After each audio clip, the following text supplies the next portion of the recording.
Physics, chemistry, biology, math এগুলো পড়ে বাংলাতে টাইম দেওয়ার মতো ওইটুক সময় আমাদের এইচএসসি লাইফে থাকে না, এটা আমরা সবাই জানি।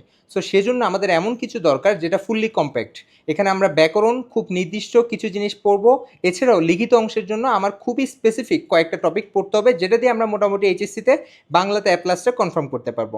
সো এই জিনিসগুলো চিন্তা করেই কিন্তু আমাদের এই বইটা সাজানো। চলো আমরা বইটা একটু ভিতরে দেখি। দেখো বইটির ফার্স্টে আমাদের ব্যাকরণের টপিকগুলো আছে।